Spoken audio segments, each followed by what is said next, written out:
here. I am a nutritionist and gut health specialist. I help busy women fix their digestion problems, their bloating, IBS, and all those other horrible things that get in the way of living life as well as you should.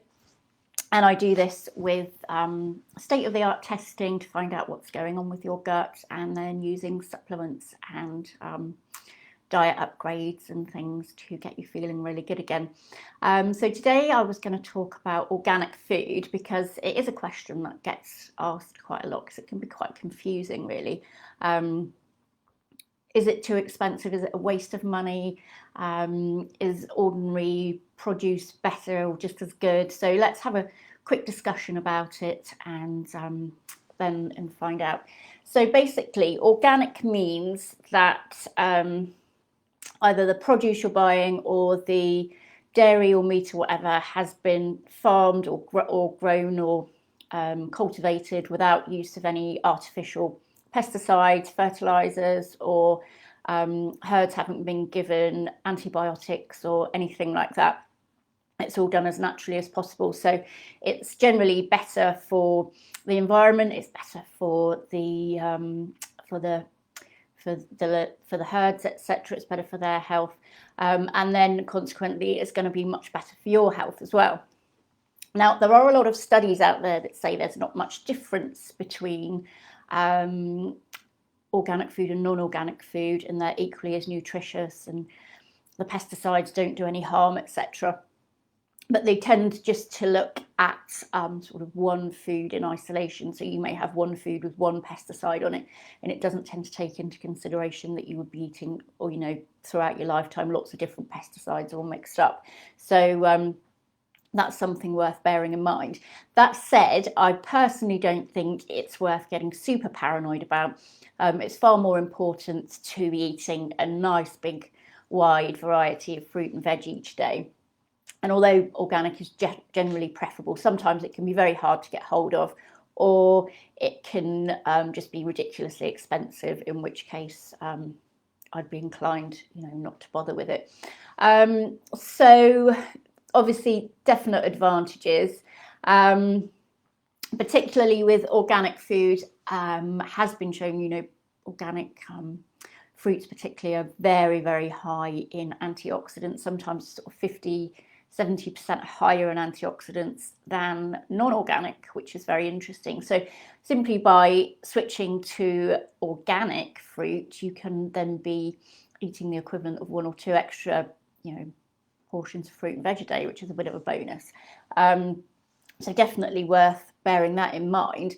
And that happens because it's thought that rather than the crops relying on pesticides to protect them, they have to provide their own protection, which is, of course, their antioxidants. So they're producing a lot more antioxidants, which the benefits which are then being passed on to you, which is brilliant. So that's one thing worth bearing in mind. The other thing worth bearing in mind is I would always choose organic dairy. And if I was a meat eater, I would choose organic meat as well. Why? Because generally the fatty acid content of organic dairy and meat, etc., is a lot more preferable. You've got a lot more omega-3 fats in there, which are really, much better for you, for one thing. And they're not going to be, the herds won't have been treated with antibiotics or anything like that, which then you would be ingesting, which isn't a great idea, particularly if you're suffering from gut problems or any other health problems. They're a lot cleaner and they're generally a lot healthier for you. But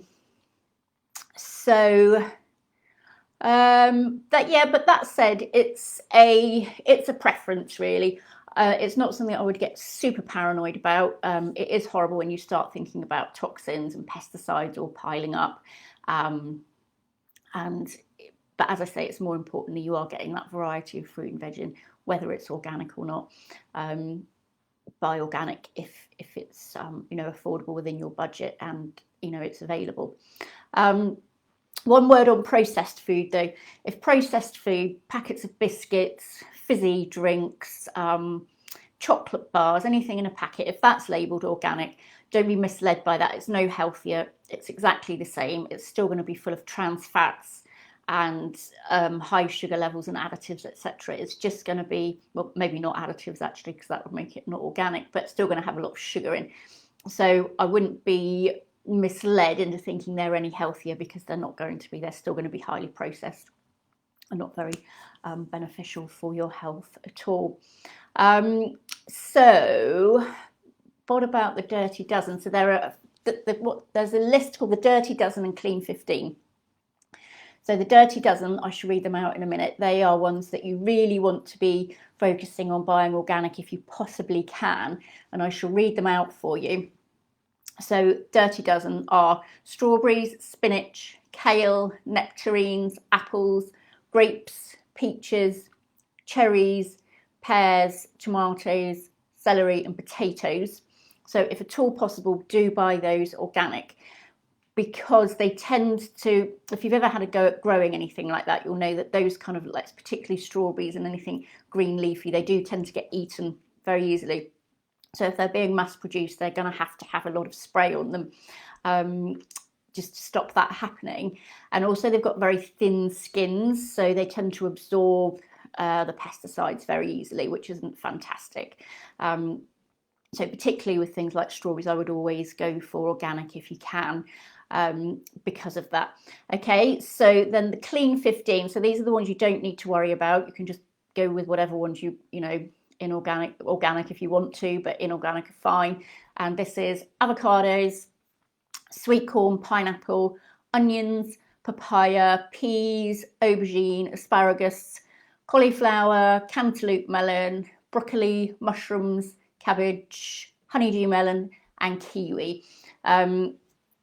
So I'll pop all this in a blog anyway, so if you want to refer back you can see. But basically these things have got very thick skins. You don't tend to eat the skin, so they're not you know, absorbing as much pesticide or anything like that. And if it does have pesticide on it, you just peel the skin off anyway and chuck it away, so you're not ingesting it.